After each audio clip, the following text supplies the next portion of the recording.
लाल की।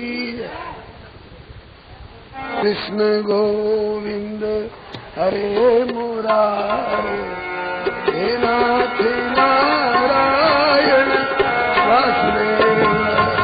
श्री कृष्ण गोविंद हे नाथ नारायण वासुदेव। श्री कृष्ण गोविंद हरे मुरारे, हे नाथ नारायण वासुदेव। हे नाथ गोविंद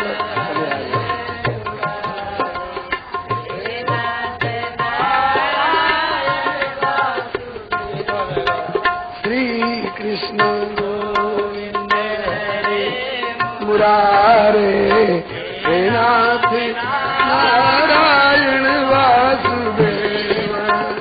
श्री कृष्ण गोविंद हरे मुरारे, हे नाथ बोलो वृंदावन बिहारी लाल की। श्री वृंदावन धाम के श्रीमद् भागवती व्यास श्री वृंदावन शास्त्री महाराज ने कृपा करी है। श्री हरे नमः। कल पूज्य चरण श्री श्रीनाथ शास्त्री जी ने कृपा करी। इन महान भावों के चरणों में एक विद्यार्थी की हैसियत से भी बैठने लायक ये बालक नहीं है, लेकिन इनका वात्सल्य कृपा पूर्वक यहाँ बिठा के कुछ तुतली वाणी कहवा रहा है और सुन रहा है। श्री वृंदावन बिहारी लाल की जय। निवेदन कर रहे थे कि दुग्ध सम के समुद्र में से अलग अलग बर्तनों में जो जो दुग्धांश निकले हैं, जब निकले तो सब उज्जवल थे, सब तरल थे, सब मधुर थे, लेकिन कालांतर में संपर्क भेद से उनका रूपांतरण हो गया। एक बर्तन का दूध आग के संपर्क में गया, खौलकर मलाई बन गया। दूसरा पात्र का दुग्ध बहुत अधिक देर तक खौलते खौलते रबड़ी बन गया। तीसरे पात्र का दुग्ध आग से अलग हुआ ही नहीं, इसलिए अपना जलांश खो करके और उसका नाम हो गया खोया। जलांश खो दिया इसलिए खोया उसका नाम पड़ गया। और वो भी कई आकृति में, गोल होकर के खोए का लड्डू, चपटा होकर के पेड़ा और चौकोर होकर के बर्फी का नाम ले लिया। किसी पात्र का दुग्ध जामन के संपर्क में जाकर दही बन गया। किसी पात्र का दुग्ध दही बनने के बाद भी रही मथानी के संपर्क में आकर के वो छाछ और मक्खन बन गया। मक्खन बनने के बाद भी अग्नि के संपर्क में आकर के घृत बन गया। किसी पात्र का दूध खटाई के संपर्क में आकर फट करके छेना पनीर बन गया, रसगुल्ला संदेश बन गया। तो कहते हैं कि जब निकले थे सभी पात्रों के दुग्ध तो सब दुग्ध ही थे, उज्जवल ही थे, तरल ही थे और मधुर ही थे, लेकिन अलग अलग संपर्क भेद से उनका अलग अलग रूपांतरण हो गया। और जब एक बार रूपांतरण हो गया तो मलाई, रबड़ी, खोया, पेड़ा, बर्फी, छेना, दही, मट्ठा, मक्खन और घी, ये है सभी दुग्धांश ही, लेकिन अलग अलग संपर्क भेद से इनका जब रूपांतरण हो गया तो अब इनको दूध नहीं कहा जाएगा। जो छेना बन चुका है, जो छाछ बन चुका है, अब वो दूध नहीं बन सकता है। श्रीखंड बन सकता है, वह रसगुल्ला बन करके प्रभु की सेवा में आ सकता है। इसी तरह से जितने जीवात्म चेतन हैं सब निकले तो एक ही सतघन चिदघन आनंद घन परमात्मा से ही हैं।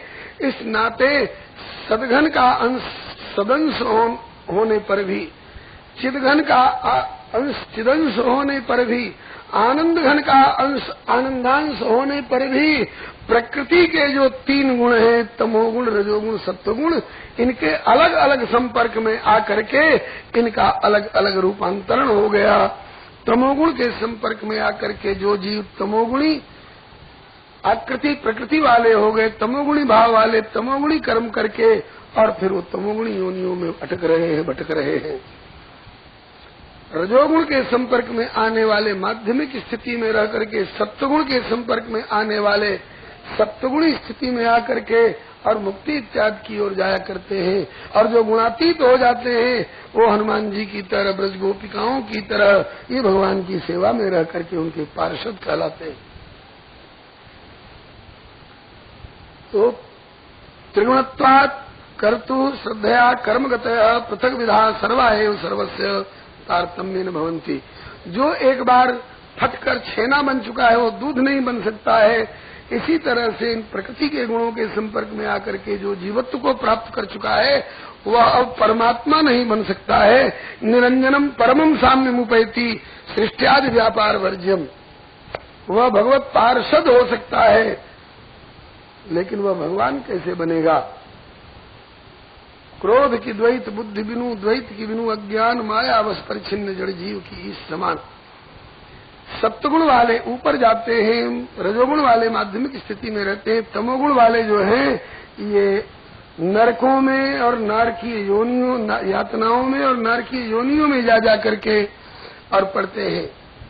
अब परीक्षित जी दूसरा प्रश्न करते हैं, नरका नाम भगवन किम देश विशेषा अथवा बहिष्ठ लोक क्या हो सुदंतरालेति।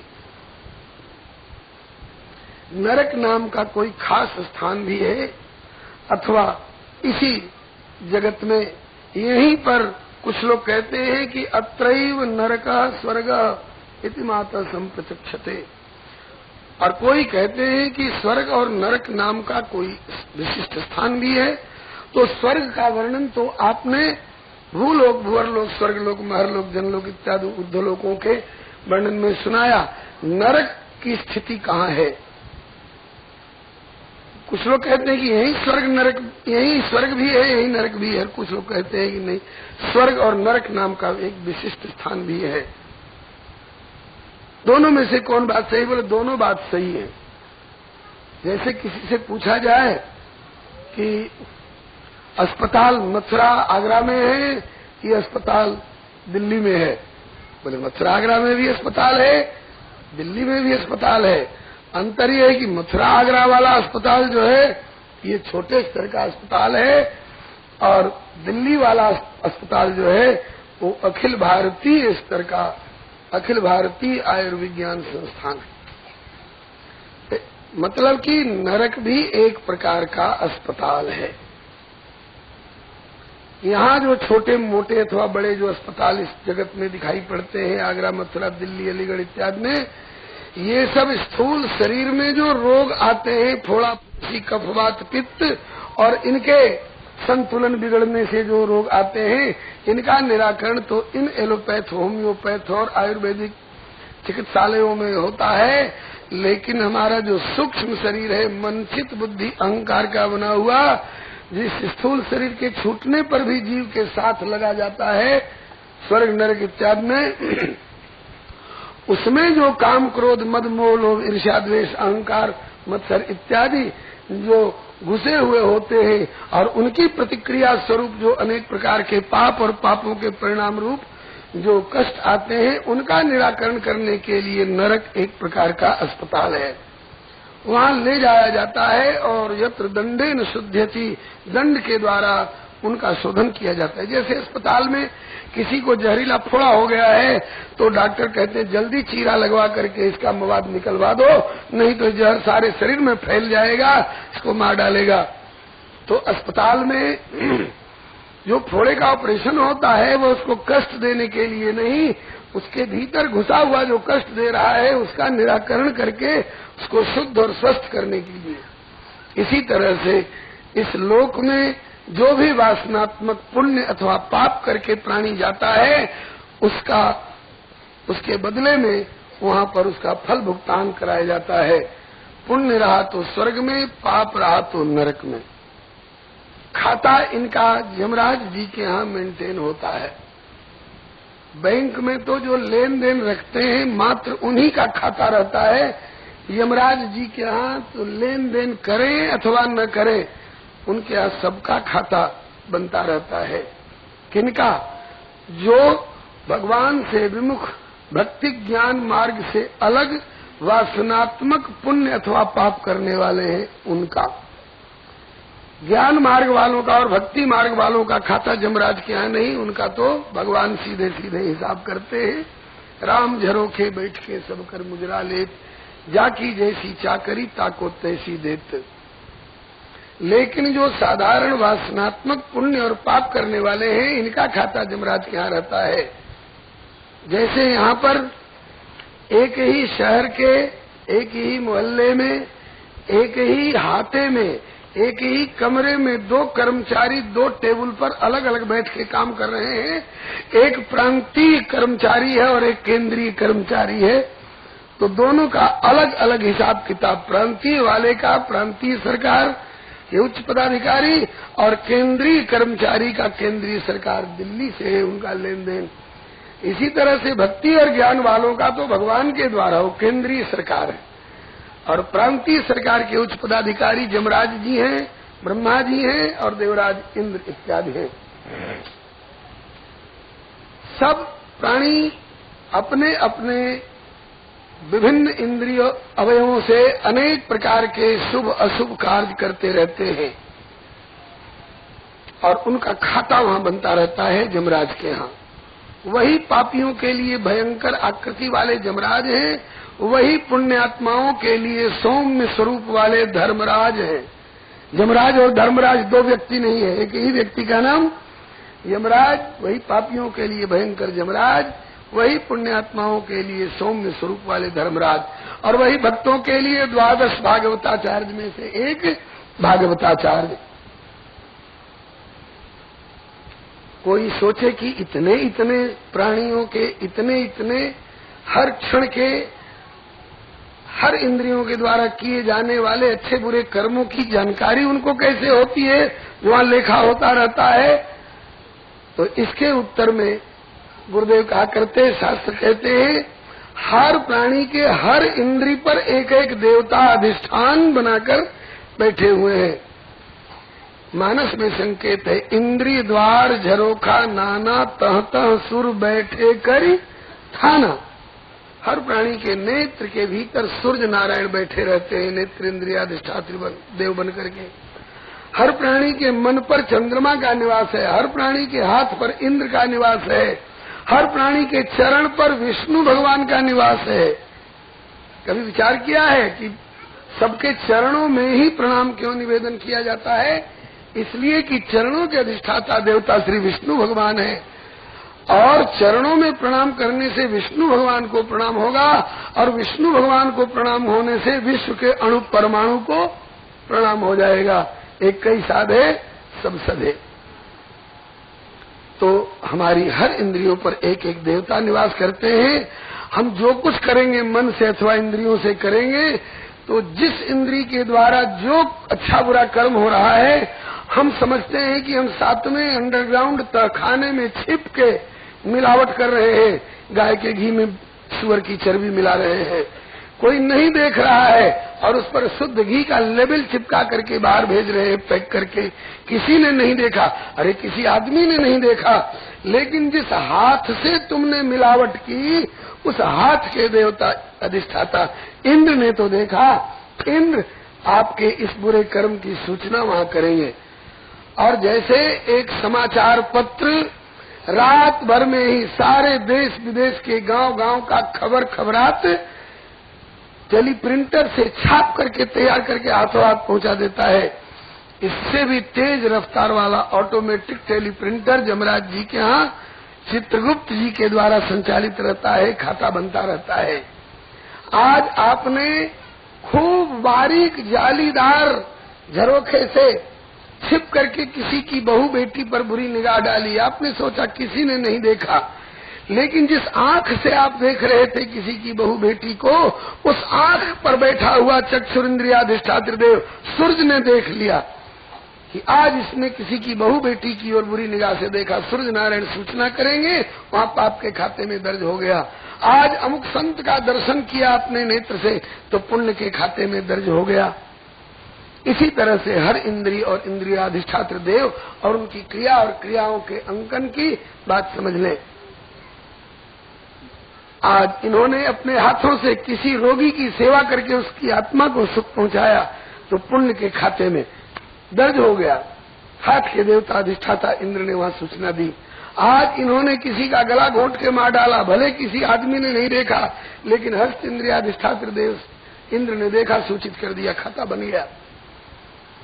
जब आयु पूरी होती है, स्थूल शरीर त्याग करके प्राणी यमराज के यहाँ ले जाकर खड़ा किया जाता है। यमराज जी कहते हैं खाता खोल करके देखो इनने क्या किया। बोले इनने प्याऊ लगाकर कितने प्यासों को पानी पिलाया, इनमें चिकित्सालय खोल करके निःशुल्क चिकित्सा देकर कितने रोगियों को राहत दी, इन्होंने अच्छे अच्छे पुण्य किए। बोले स्वर्ग में ले जाओ, वहां से परवाना कटेगा, स्वर्ग में जाकर के और जितना पुण्य किया होगा उसके हिसाब से सुख भोग करके फिर आओ, फिर पुण्य करो, फिर जाओ। और जिनने पाप किया है उनके लिए नरक का विधान है। इनने क्या किया? बोले इनने दूसरों की जेब काट काट करके और जो कुछ लाए उससे अपने माता पिता तक को भी रोटी पानी का इंतजाम नहीं किया। केवल अपनी जुल्फी संवारने में, अपने इंद्रियों का पोषण करने में ही इन्होंने अपनी उस पाप की कमाई को खर्च किया। इनको कहाँ ले जाए? बोले इनको नरक में ले जाओ। कौन नरक में ले जाए? बोले जिस नरक की धरती तांबे के समान है, जो नीचे से आग से तपाई हुई है और ऊपर से सूरज की गर्मी से तपाई हुई है, और उस पर इसको नंगे बदन, नंगे सिर, नंगे पांव दौड़ाओ, कोड़े मार मार करके दौड़ाओ। और जब उस गर्मी, तीव्र गर्मी के मारे कंठ सूखे, चिल्लाए कि पानी पानी पानी, तो कहना कि अभागे अपने बूढ़े माता पिता तक को एक चुल्लू पानी नहीं दिया तुमने, आज पानी मिलेगा कहाँ से? तो कर्म भूमि से आए हो ना। कर्म प्रधान विश्व कर राखा, जो जस करे सुतस फल चाखा। 4 वेद 6 शास्त्र में बात मिली है दो, दुख दीन है दुख होत है, सुख दीन है सुख हो। इनने क्या पाप किया है? बोले इन्होंने झूठी गवाही देकर निर्दोष को तो सजा करा दी और दोषी की रिहाई करा दी। अथवा ये हाकिम के पद पर थे, जानते हुए भी कि ये निर्दोष है, जानते हुए भी कि यह दोषी है, दोषी से रिश्वत लेकर निर्दोष की सजा कर दी और दोषी की रिहाई कर दी इस बेईमान हाकिम ने। तो कहते हैं कि ऐसे न्यायाधीश अथवा ऐसे गवाह झूठे, इनको उस नरक में ले जाओ जहाँ कोल्हू चरखी चल रही है, उसमें जैसे चरखी में कोल्हू में डालकर गन्ना पेरा जाता है, इस तरह से इसको उसमें पेरा जाए, क्योंकि इसने निर्दोष को सजा करके पेरवाया था, इसलिए इसको उस नरक में ले जाया जाए। इसने बोले कि पशुओं को, पक्षियों को मार मार कर, भूज भूज कर, खौला खौला कर खाया था। अच्छा, तो इसको उस नरक में ले जाओ जिस नरक में कड़ा में तेल खौल रहा है, उसमें इसको डाल करके खौलाओ। इस प्रकार से श्री सुखदेव जी कहते हैं कि हे परीक्षित, एवं विधान नरका यमालय संति शतशः सहस्रशः, सैकड़ों और हजारों तरह के नरक और नरकों के विभाग हैं, और उनमें वे जो कि पाप कर्म कर करके दूसरों को सता करके और अपना स्वार्थ साधन करने वाले पापी लोग जाया करते हैं और उन कष्टों को भोग। वहाँ तो पहले नारकीय यातनाएं भुगतते हैं, नारकीय यातनाओं को भुगतने के बाद फिर वहाँ से छुट्टी मिलती है तो नारकीय योनियों में भेजे जाते हैं। सूअर बनेंगे, कुत्ते बनेंगे, सर्प बनेंगे, मोरी के कीड़े बनेंगे, और चिलचिलाती दोपहरी की धूप में थोड़े से पानी में, मोरी में ये कीड़े बनकर के बिलबिलाते तड़पते रहेंगे। मानव भी बनेंगे तो अपने पाप के दुष्परिणाम स्वरूप किसी को कोड़ फूट रहा है, उंगलियां छू गई हैं, रोटी तोड़कर मुंह में डालने लायक हाथ नहीं रह गया, दम्मा रात भर सोने नहीं देता है, पूर्व जन्म कृतम पापम व्याधि रूपेण वर्तते। अब एक प्रश्न होता है, एक जिज्ञासा होती है कि पुरंजन के प्रसंग में और भरत जी के प्रसंग में ये बताया गया कि अंतिम समय में प्राणी जैसा चिंतन करता है, जैसी मन की वृत्ति रहती है, उसी के अनुसार उसको जन्म लेना पड़ता है। पुरंजन स्त्री का चिंतन करते शरीर छोड़ा, इसलिए स्त्री का शरीर मिला। भरत जी हिरण का चिंतन करते शरीर छोड़े, इसलिए हिरण बनना पड़ा। जो चाहता है कि हमें भगवत प्राप्ति हो, उसे भगवत का चिंतन करते हुए शरीर छोड़ना चाहिए। लेकिन भगवत का चिंतन करते हुए शरीर छूटे, इसके लिए आवश्यक है कि पहले भगवत संबंधी चर्चा सुने, गावे और स्मरण करे। तस्मात् भारत सर्वात्मा भगवान ईश्वर हरि श्रोतव्य कृतव्य स्मर्तव्य क्षता भयम। इस नियम के अनुसार श्री सुखदेव जी को चाहिए था कि परीक्षित जी को भगवान की वार्ता सुनाते। भगवान की वार्ता नहीं सुना करके ये भूगोल, खगोल, स्वर्ग, नरक इत्यादि की चर्चा क्यों सुनाने लग गए? कहीं इसी में परीक्षित की वृत्ति उलझ गई अंतिम समय में, तो इस बेचारे का क्या हाल होगा? तो अब तक जो कुछ वर्णन किया है उसमें क्या वर्णन किया है और हमें अपने चित्त वृत्ति को कैसे संभालना चाहिए, इसका तरीका, वो दृष्टि श्री सुखदेव जी 2 श्लोकों में दे रहे हैं। कहते हैं कि हे परीक्षित, मैंने भगवान से बाहर का कुछ भी वर्णन नहीं किया। भूद्वीप वर्ष सरिद्रिनभ समुद्र पाताल दिंग नरक भागण लोक संस्था गीता मया तव नृपाद्भुतनीश्वरस्य स्थूलम वपु सकल जीव निकाय धाम। मैंने पाताल से लेकर के और ब्रह्मलोक तक जो कुछ वर्णन किया है, आकाश पाताल, नदी, जंगल, पहाड़, भूगोल, खगोल इत्यादि का जो कुछ वर्णन मैंने किया है, यह भगवान के ही विराट रूप का वर्णन किया है। पाताल का वर्णन किया, उनका चरण का वर्णन हुआ। सत्यलोक का वर्णन किया तो विराट के मस्तक का वर्णन हुआ। सूर्य का वर्णन किया तो उस प्रभु के नेत्र का वर्णन हुआ। चंद्रमा का वर्णन किया तो उनके मन का वर्णन हुआ। नदियों का वर्णन हुआ तो विराट परमात्मा की नसों का वर्णन किया। पर्वतों का वर्णन किया तो उनके कठोर अस्थि भाग का वर्णन हुआ। जंगलों का वर्णन किया, वृक्षावली का वर्णन किया तो विराट प्रभु की रोमावली का वर्णन किया। काले काले बादलों का वर्णन हुआ तो उनकी घुंघराली काली काली अलकावली का वर्णन हुआ। हम सृष्टि को नहीं बदल सकते परीक्षित, लेकिन संत कृपा से हमारी दृष्टि बदल सकती है। पहले स्थूल दृष्टि थी, तब तक वही सृष्टि मायामयी भासती थी, दुखदायिनी होती थी। लेकिन वही जब संत कृपा से परिमार्जित सूक्ष्म दृष्टि हो जाए तो वही सृष्टि मायामयी नहीं, दुखदायिनी नहीं, वही सृष्टि भगवतमयी और भगवत कृपामयी भासने लगेगी और दुखदायिनी नहीं रह जाएगी, सुखदायिनी हो जाएगी। ये तो बताया कि अब तक मैंने आकाश, पाताल, जंगल, नदी, पर्वत, सूर्य, चंद्र इत्यादि का वर्णन करके भी मैंने परमात्मा के ही विराट रूप का वर्णन किया है। और एक श्लोक में कहते हैं अब हमें कैसे चिंतन करना चाहिए। बोले श्रुत्वा स्थूलम तथा सूक्ष्मम रूपम भगवतो यति स्थूले निर्जितमात्मानम शनैः सूक्ष्मम धियानयेत् इति। हम देखें अथवा सुने स्थूल विराट को, लेकिन चिंतन करें उसमें सूक्ष्म चैतन्य परमात्मा को। इस बात को श्रीमद् भगवद गीता जी में भगवान श्याम सुंदर कहते हैं, समम सर्वेषु भूतेषु तिष्ठन्तम परमेश्वरम विनश्यत्सु अविनश्यन्तम यः पश्यति स पश्यति। इस नश्वर स्थूल जगत में जो अणु परमाणु में परिव्याप्त रहने वाला सूक्ष्म सूक्ष्मतर सूक्ष्मतम परम चैतन्य जो परमात्मा है, हम उस पर अपनी दृष्टि रखें तो हमारी दृष्टि सही है।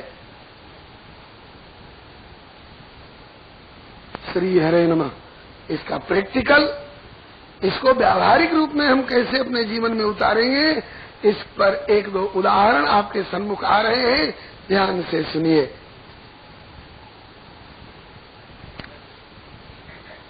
एक संत, सच्चे अर्थ में संत, निर्मल हृदय संत, एक किसी सुंदरी युवती के मुखमंडल की ओर देख करके और बहुत देर से उनकी आंखों से आंसू बरस रहे थे, शरीर रोमांच कंटकित था, कंठ गदगद था, हृदय आनंद विभोर था। उस युवती ने समझा कि बाबा मोहित होकर मेरी ओर वासनात्मक दृष्टि से देख रहा है, इसलिए युवती टोक बैठी, बाबा क्या कर रहे हो, मार खा जाओगे। लेकिन क्यों? कहा कि जो गैरों की सूरत पे होते हैं शैदा, वो दुनिया में रंजो अलम देखते हैं। जो पराई स्त्री पर इस तरह से मुक्त दृष्टि से देखते हैं उनको दंड मिलता है। महात्मा का ध्यान टूटा और बोले, न सूरत से मतलब न वाकिफ हूँ तुझसे, तो फिर मेरी ओर देखते क्यों हो? बोले कि मुसव्वर की हम तो कलम देखते, हम तुम्हारी मुखाकृति में किसी और को देख रहे थे। किसको देख रहे थे? व्याख्या इसकी थोड़ी सी।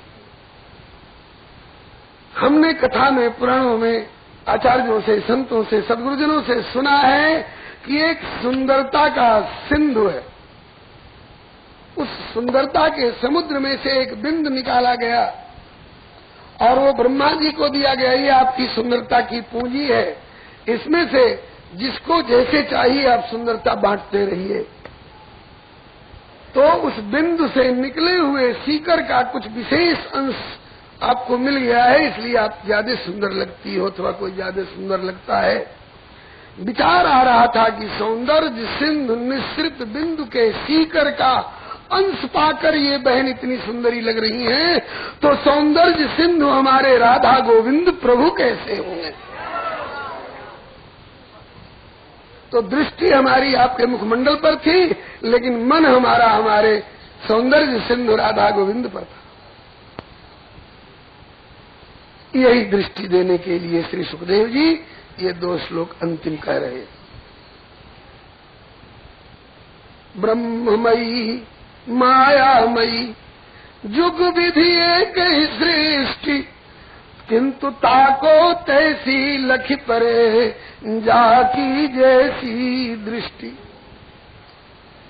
जब कामदेव अपना प्रभाव त्रिभुवन में बिखेरता है तो भय काम वश योगी तापस पामरन की को कहे, देखे चराचर नारी में जे ब्रह्म में देखत रहे। ये स्थूल दृष्टि हो गई।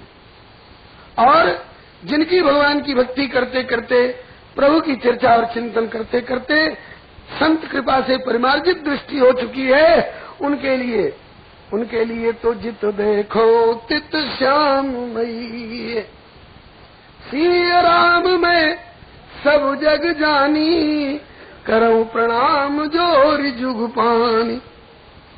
आप कहेंगे पता नहीं कहाँ का शेर लाकर ठोक दिया, हमें हमारी कोई जानी मानी बात बताओ। रामचरितमानस पर आपका विश्वास है, मानस का एक प्रसंग लीजिए।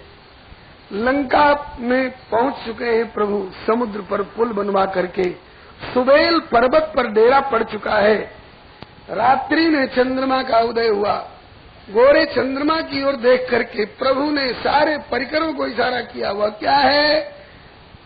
कहा कि चंद्रमा है। कैसा है? बोले गोरा है। गोरे चंद्रमा के भीतर काला धब्बा भी कुछ दिखाई पड़ रहा है। बोले हाँ। वो गोरे चंद्रमा में काला दाग कौन चीज का है? प्रभु का शशिमहु में चकताई, कहु कहा निज निज मत भाई। तो पहले सुग्रीव बोले, बानर राज सुग्रीव, किष्किंधा के राजा है ना, राजा लोगों को सब जगह जगह जमीन दिखाई पड़ती है। बोले कि कह सुग्रीव सुनहु रघुराई, शशिमह प्रगट भूमि के झाई। दर्पण को औंधा करके यूं रख दीजिए तो नीचे की हरियाली उसमें झलकेगी। चंद्रमा दर्पण की तरह औंधा यूं पड़ा है, चमकीला, उसमें पृथ्वी शस्य श्यामला पृथ्वी की हरियाली दिख रही है। किष्किंधा के राजा है, इसलिए चंद्रमा में भी जगह जमीन दिख रही है। असुर राज विभीषण से पूछा गया, आप बताइए गोरे चंद्रमा में कालिमा कौन चीज की?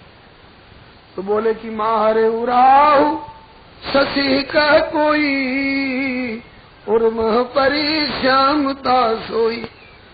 चंद्र ग्रहण के समय में राहु ने प्रहार किया था, तो उसके प्रहार का जो घाव हुआ वो दाग बन करके और चंद्रमा के भीतर झलक रहा है।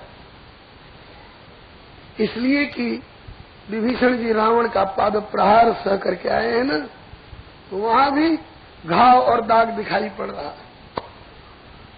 प्रभु के चरणों में विराजमान हनुमान जी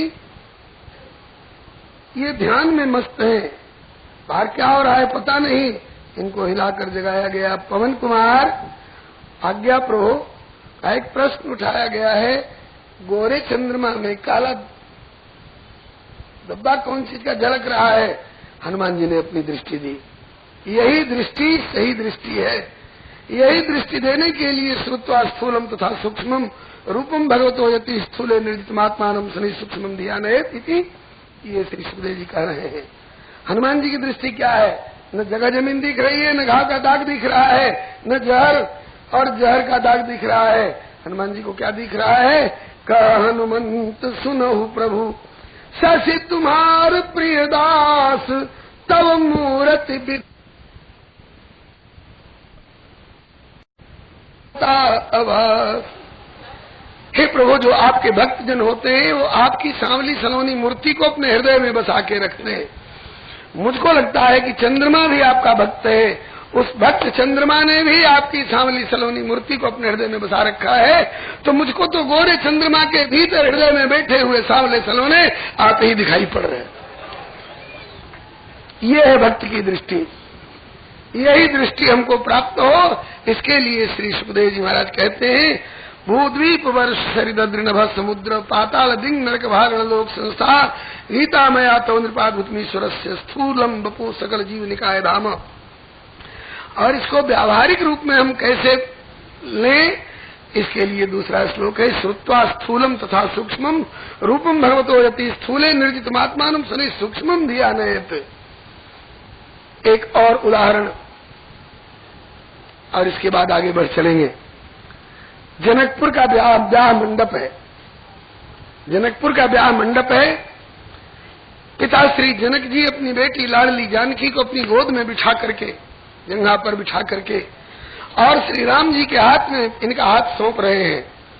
जानकी को उत्कंठा है, इस समय मेरे स्वामी की झांकी कैसी लग रही है मैं देखती। आज की निर्लज्ज कन्या नहीं है जो यूं बगल में बैठे हुए दुल्हा की ओर देखें।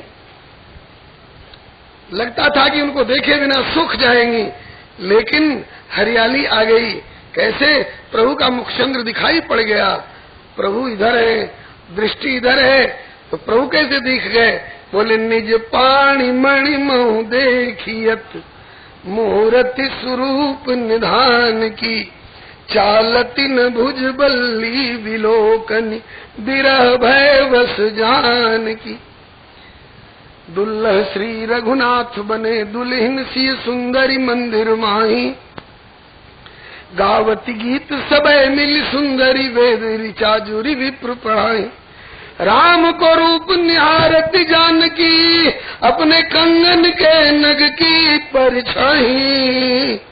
याते सबे सुधि भूली गई, करटे की रही पलटारती नाई।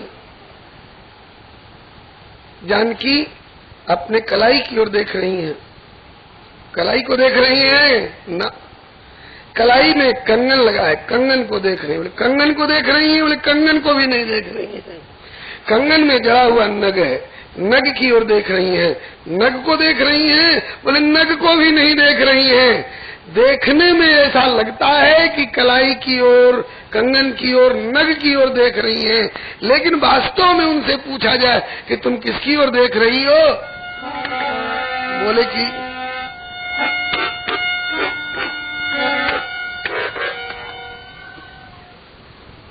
देखे में तो देखे सिया, देखने में तो देख रही है किसको? बोले कंगना के नगवा। देखने में तो कंगन और कलाई और नग को देख रही है, लेकिन वास्तव में देखे में तो देखे सिया कंगना के नगवा निहारे लगली। देखे में तो देखे सिया कंगना के नगवा निहारे लगली। सिया पिया के बदनवा निहारे लगली। सिया पिया के बदनवा निहारे लगली। सिया पिया के बदनवा निहारे लगली। सिया पिया के बदनवा हथवा नहीं लेला ना डोले ले पुतरिया। हथवा नहीं लेला ना डोले ले पुतरिया। उतारे लगली ही में उतारे लगली अपना ही राम सजनवा। उतारे लगली अपना ही राम सजनवा निहारे लगली। सिया पिया के बदनवा निहारे लगली। सिया पिया के बदनवा। ये तो मंडप की बात है। इसके पहले भी फुलवारी में देख चुकी है प्रभु को। हल्ला मत करो भाई बच्चे। ये किनके बच्चे हैं भाई? माता बालक रूप राम कर ध्याना। लेकिन अगर कन्हैया भी कथा में हल्ला करेंगे तो मैया से कह के उखल में बंधवाया जा सकता है। बलिहारी अभी महाराज जी की दृष्टि उसी परिमार्जित दृष्टि से कि भाई बच्चे हल्ला कर सकते हैं तो बच्चे के रूप में ही कन्हैया को देखें। लेकिन कन्हैया भी कथा में हल्ला करेंगे तब तो उनको यशोदा मैया की दृष्टि से दिखवाया जाए। श्री हरे नमः। इससे भी पहले फुलवारी में प्रभु को देखा सिया जी ने। सखियों ने कहा कि बहुत देर हो रही है चलिए, तो चलने लग गई। लेकिन बार बार घूम घूम करके देखती है। क्या देखने के लिए? देखना तो प्रभु को है, लेकिन बहाना क्या बनाती है? देखन मिस मृग विहंग तरु फिरई बहोर बहोर निरख निरख रघुवीर छवि बाढ़ी प्रीत न थोर। लौट रही है लेकिन मन में आया कि फिर प्रभु को देख लेती। चलते चलते भी प्रभु को देख लेती। अब बहाना क्या मिला? बोले कोयल ने कहा अरे सखी ये कोयल किधर बोल रही है? तो कोयल को देखने के बहाने समझ रही है सखियां कि कोयल तो बहाना है। कोयल की ओर नहीं देख रही है, कोयल के बहाने उस काले को देख रही। उधर से मन वो बहाना जब ओझल हो गया तब इसके बाद अभी चलती भी जा रही हैं। इसके बाद हरिण खड़ा है और अपलक दृष्टि से ताक रहा है। ये भी वही ताक रहा है। तो कहती है कि ये हिरण कहाँ ताक रहा है सखी? तो हरिना के आड़ लेके हरि के निहरली। हरिना के आड़ लेके हरि के निहरली। विचार लगली कठिन पिताजी के प्रणवा। विचार लगली कठिन पिताजी के प्रणवा। हरिण भी छलांग भरता हुआ कहीं निकल गया। अब क्या बोले? हरियर गछिया के। आज वृक्षों में अजीब हरियाली, अजीब हरियाली। क्यों? इनके पीछे हरि छिपे हैं ना, तो हरि की हरियाली आज इन वृक्षों पे। हरियाली में भी अनोखी हरियाली बिखेर रही है। हरियर गछिया के पिछवे छिपल हरि हारे लगली। हरि के हाथ अपन मनवा के हारे लगली। हरि के हाथ अपन मनवा निहारे लगली। सिया पिया के बदनवा निहारे लगली। सिया पिया के बदनवा। इस पंचम स्कंद के अंतिम 2 श्लोकों का कि जो कुछ जगत में दिखाई पड़ता है वह प्रभु का ही स्थूल विराट स्वरूप है।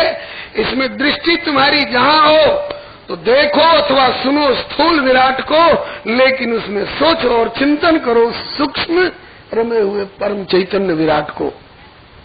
श्रुत्वा स्थूलम तथा सूक्ष्म रूपम भगवतो यति स्थूले निर्जितमात्मानं शनैः सूक्ष्मं ध्यानेत्। अब तक आप लोग पंचम स्कंद की कथा सुन रहे थे। 6वें स्कंद में आपका प्रवेश हो रहा है।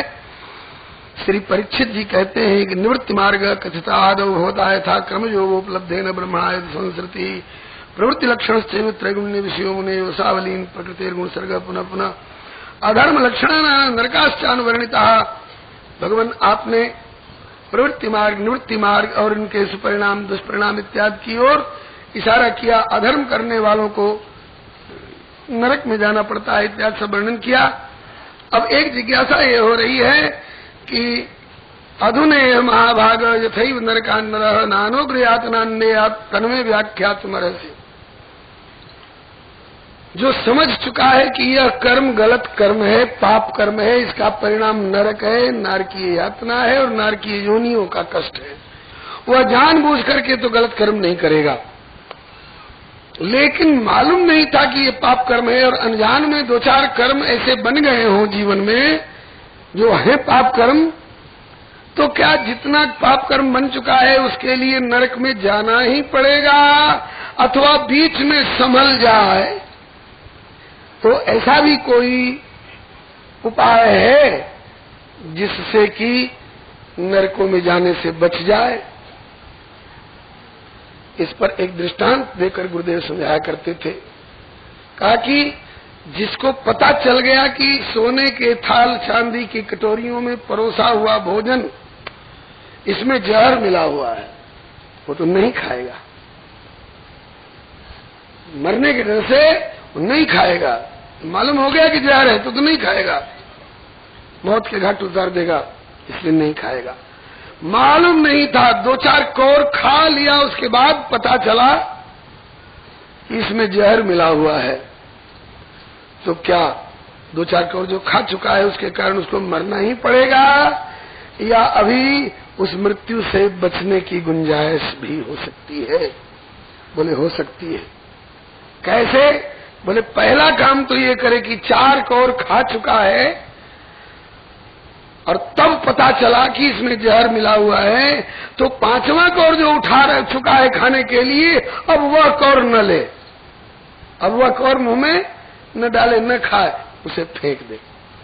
मतलब कि पाप कर्म करने के बाद जब पता चला कि पाप कर्म है, इसका दुष्परिणाम नरक है, तो जितना कर चुका है उसके बाद अब उस आगे के गलत कदम को न उठावे, गलत दिशा में कदम न धरे।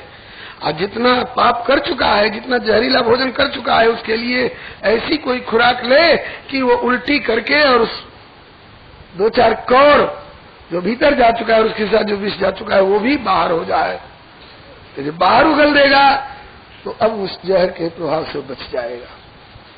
तो जितना पाप कर चुका है उसको उगले।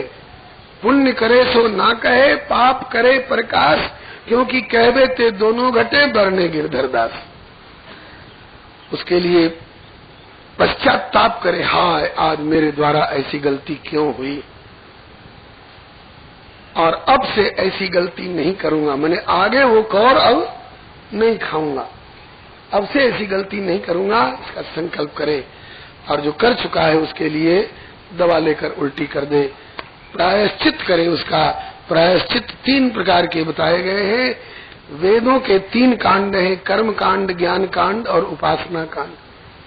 कर्म कांडगत प्रायश्चित, ज्ञान कांडगत प्रायश्चित और उपासना कांडगत प्रायश्चित। तो कर्म कांडगत प्रायश्चित से भी शुद्धि होती तो है, लेकिन बहुत हल्की शुद्धि होती है। फिर वह पापी का पापी ही रह जाता है। कैसे? तो बोले कि कर्मणा कर्म निराहारो न यात्यंत की शिते अविद्वद अधिकारित्वात् प्रायश्चित्तम विमर्शनम। श्री हरे नमः। जैसे कोई किसी ने पूर्व जन्म में किसी के बालक की हत्या करी थी, इसलिए इस जन्म में इसके बालक की हत्या हो गई। अब संतानहीन होकर के फिर मनौती मान रहा है, हे देवी आप अगर मुझे पुत्र का जन्म हो तो हम जड़ भरत सरीखे किसी महापुरुष की हत्या करके बलिदान दूंगा। तो कहते हैं कि एक बलिदान, एक हत्या के कारण तो उसके पुत्र की हत्या हुई और दूसरी हत्या करके और अब पुत्र की आशा कर रहा है। तो कहते हैं कि हत्या से हत्या की पाप की शुद्धि नहीं होगी। छूटे मल की मलई के धोए, घृत की पाव कोई बार भिलोए, अथवा हत्या के बगैर अगर कोई सामान्य पुण्य के द्वारा कर्मकांड विधि से प्रायश्चित करना चाहे तो उसकी प्रायश्चित विधि कैसी होगी? बोले कुंजर शौचवत, हाथी के स्नान की तरह।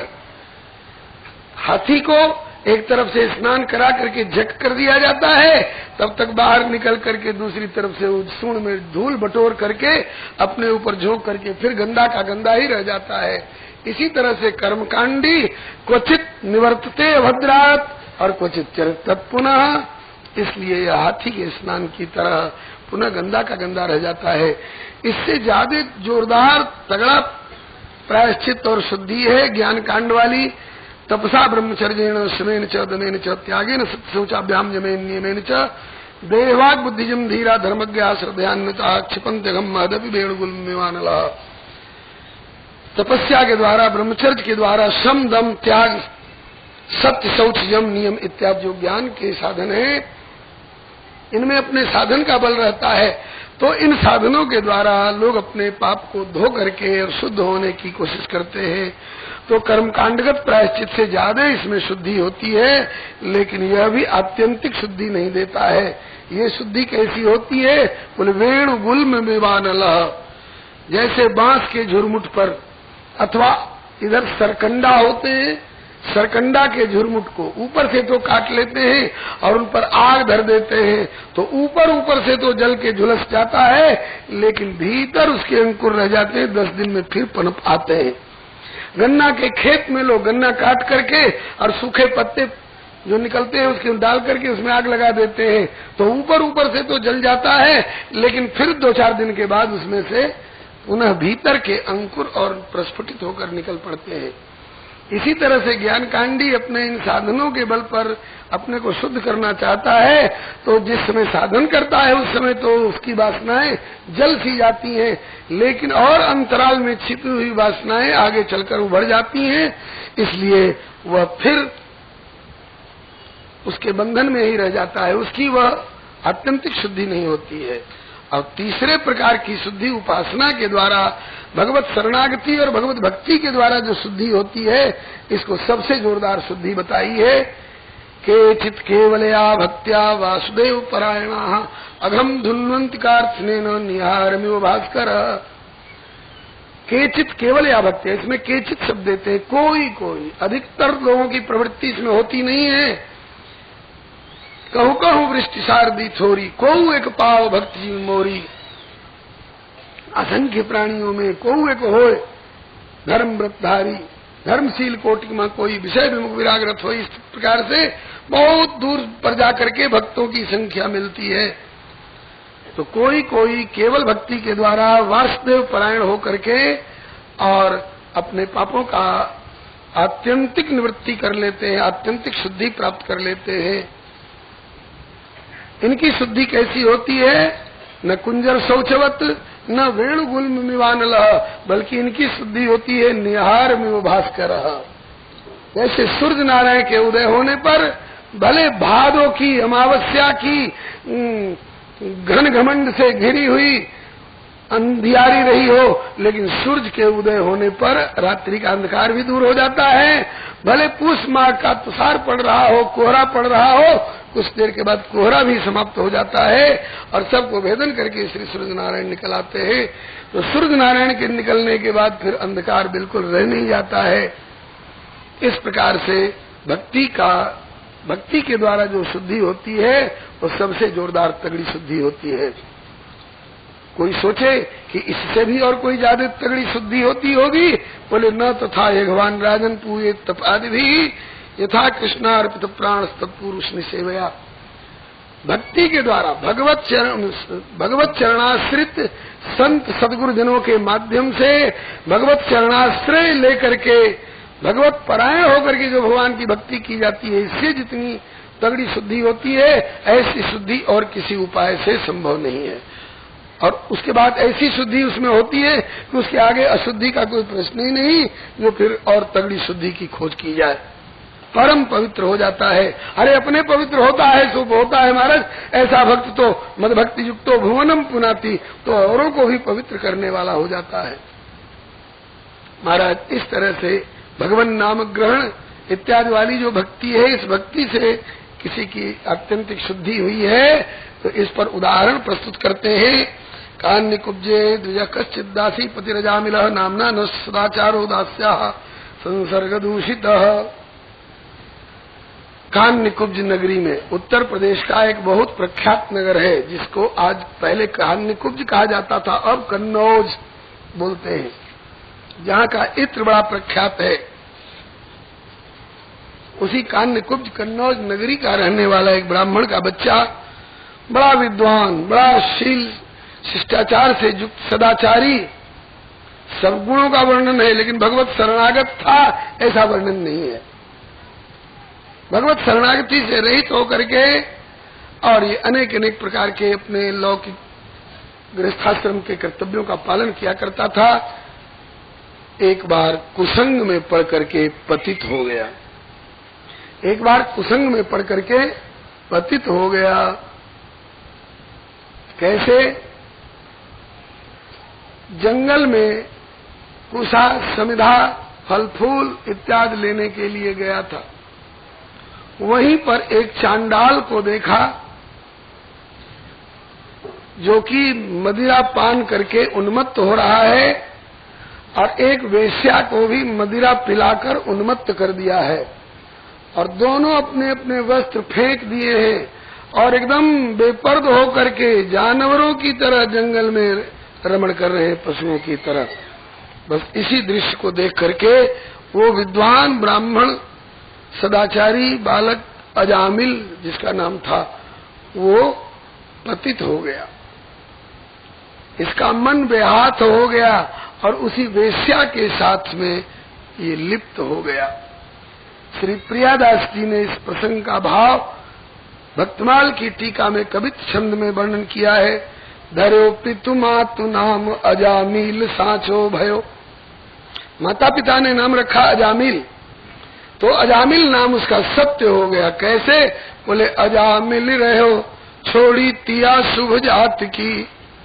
श्री हरे नमः। श्री कृष्ण गोविंद हरे मुरारे नाथ नारायण वासुदेव। श्री कृष्ण गोविंद हरे मुरारे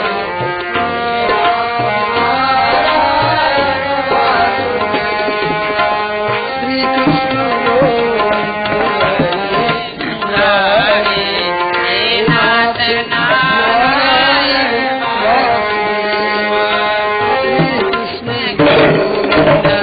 हरे मुरारे हे नाथ नारायण श्री कृष्ण गोविंद हरे मुरारे हे नाथ नारायण वासुदेव। श्री वासुदेव भगवान की जय। श्री बांके बिहारी लाल की।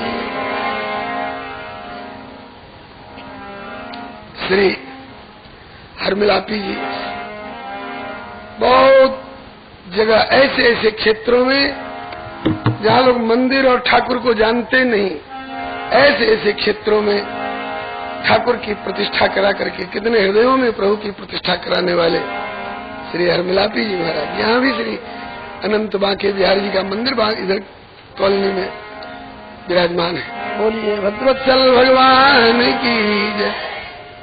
निवेदन कर रहे थे, धरो पितु मातु नाम अजामिल साचो भयो। अजामिल रहो छोड़ी तिया शुभ जात की।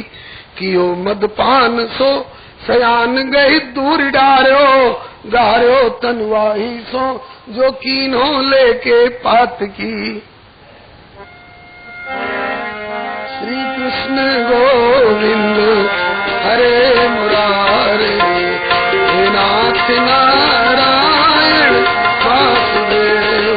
श्री कृष्ण गोविंद हरे मुरारे, हे नाथ नारायण वासुदेव। श्री वासुदेव भगवान की जय, श्री बांके बिहारी लाल की जय, श्री लाडली लाल की जय, श्री भगवान नाम महाराज की जय। अजामिल ब्राह्मण बालक, विद्वान, सदाचारी, लेकिन कुसंग में पड़ करके पतित हो गया। इसीलिए चेतावनी बार बार मिलती है, सर्प डसे केहरि ग्रसे, ताहि भलो करिमान, ताहि भलो करिमान। दुष्ट को संग न कीजे, खल की मीठी बात जहर ज्यों जान न पीजे। घात करे मन लिए ज्ञान और ध्यान न भावे, योगानंद कुसंग साधु को व्याध बनावे। दुष्टन की दुर्जन की संगति तजो, दुष्ट संग अति हानि। सर्प डसे केहरि ग्रसे, ताहि भलो करिमान। मान लीजिए आप एक पतली गली में जा रहे हैं, 10-20 कदम आगे बढ़ने के बाद आगे से फुंकार मारता हुआ सर्प दिखाई पड़ जाए, आप उसके खतरे से बचने के लिए डर के पीछे लौटेंगे। लेकिन पीछे तब तक दुर्योधन, कंस, शिशुपाल, दंतवक्त्र जैसे दुर्जन, धुंधकारी सरीखे दुर्जन जयमाला लिए खड़े हैं, आइए हम अपने समाज का आपको नेता बनाते, हम आपको अमुक सिंहासन पर बिठाएंगे। आत्म कल्याणार्थी को किधर जाना चाहिए, इन दुर्जनों की जमात की ओर या सर्प की ओर? कहते हैं कि सर्प की ओर जाना पसंद करो, लेकिन इन दुर्जनों की जमात की ओर जाना कभी सपने में पसंद मत करना, क्योंकि दुर्जनेषु च सर्पेषु वरम सर्पो न दुर्जनः, सर्पो दंशति काले तु किंतु दुर्जनस्तु पदे पदे।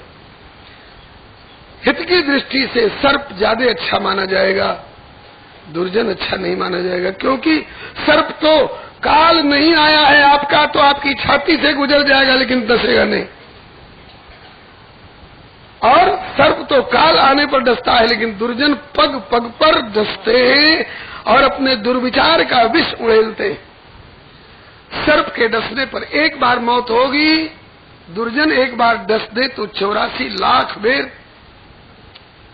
जायते वर्धते विपरिणमते पक्षीयते और विनश्यति के चक्कर में पड़ना पड़ेगा। सर्प के डसने से शरीर की मृत्यु होती है, लेकिन दुर्जन के डसने से आत्मा, मरने वाली वस्तु तो नहीं है, लेकिन दुर्जन डस दे तो आत्मा मरी हुई जैसी हो जाती है। सर्प के दांत में विष होता है, बिच्छू के पूंछ में विष होता है, लेकिन दुर्जन के अंग अंग में, रोम रोम में, श्वास श्वास में, नस नस में विष होता है। इसलिए भैया सत्संग चाहे थोड़ा करो, लेकिन कुसंग से बिल्कुल बचो।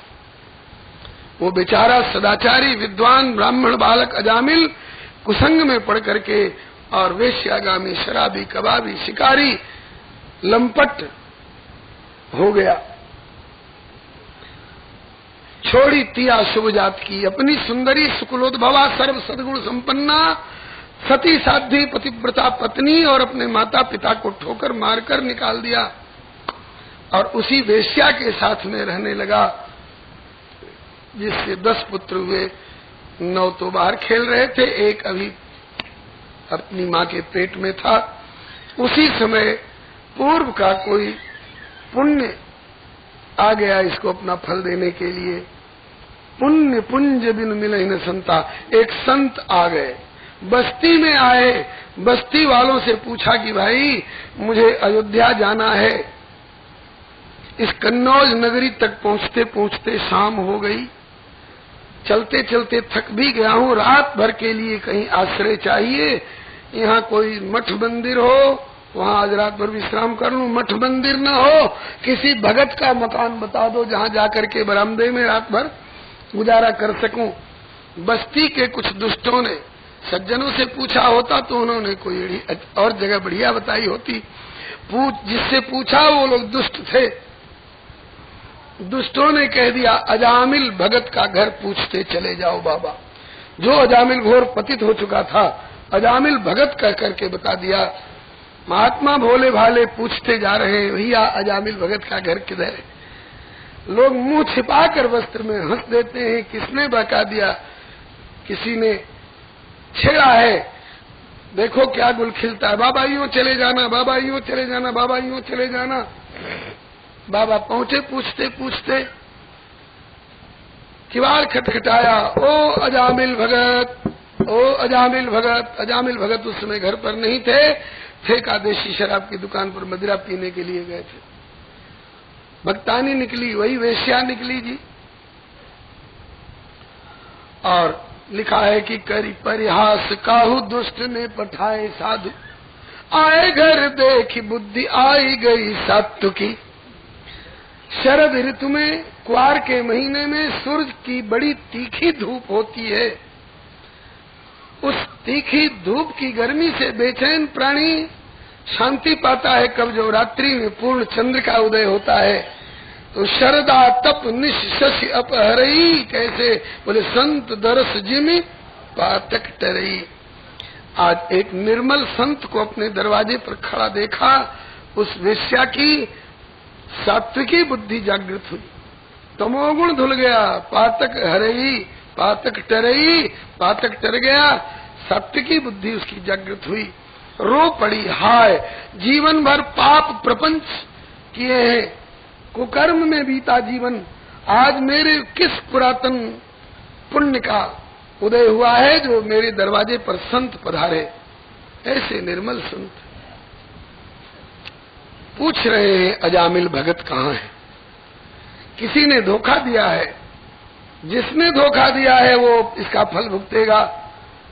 हमें इन्हें धोखे में नहीं रखना है, खुलकर बता देना चाहिए बाबा अजामिल का घर तो यही है, लेकिन अजामिल भगत का घर नहीं, अजामिल पतित का घर है बाबा। फिर भी यदि आप कृपा करके पधारे हैं और हमारी सेवा से आपको प्रसन्नता हो तो आपकी सेवा करके हम अपने को सौभाग्यशाली समझें। आंखों में आंसू देखे, वाणी में दीनता देखी,